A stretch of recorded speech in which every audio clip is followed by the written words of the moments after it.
తోటకూర ఫ్రై చేస్తున్నానండి.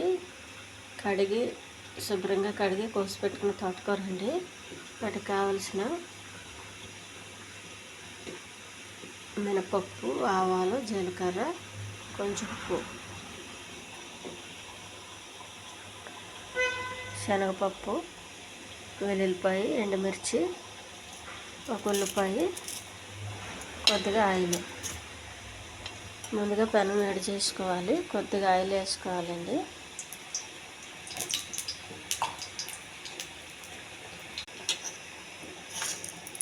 కొంచెం మినపప్పు అండి దోరగా ఎగనివ్వాలి. కొద్దిగా జీలకర్ర, కొన్ని ఆవాలు,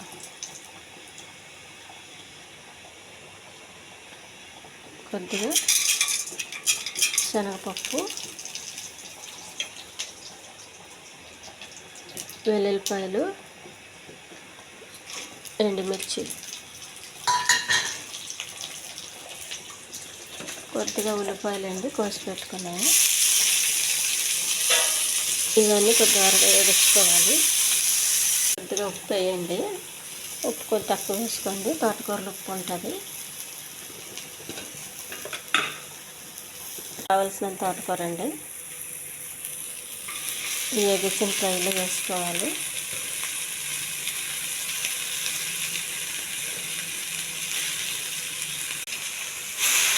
కొద్ది బాగా కలపాలండి. మూత పెట్టేయాలి కాసేపు. కొద్దిగా వాటర్ పోయాలండి. కాడలు ఉడకాలి, ముదురుగా ఉంటాయి కొన్ని, అందుకని కొద్దిగా వాటర్ వేసుకొని మూత పెట్టేయాలి.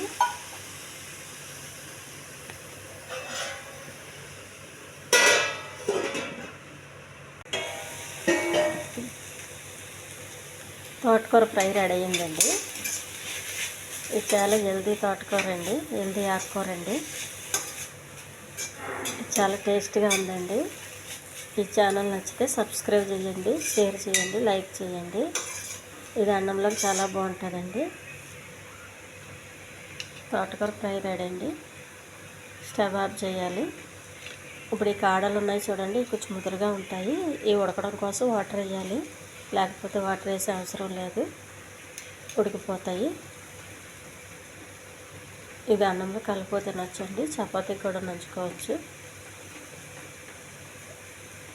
ఆకుకూర టేస్ట్ అని నేను చెప్పను, టేస్ట్గా ఉండదు, కానీ హెల్త్ కోసం తినాలి. అందులో కొన్ని పల్లీలు, పుట్నాలు ఇలాంటివి వేసుకుంటే పిల్లలు ఇష్టపడుతుంటారు.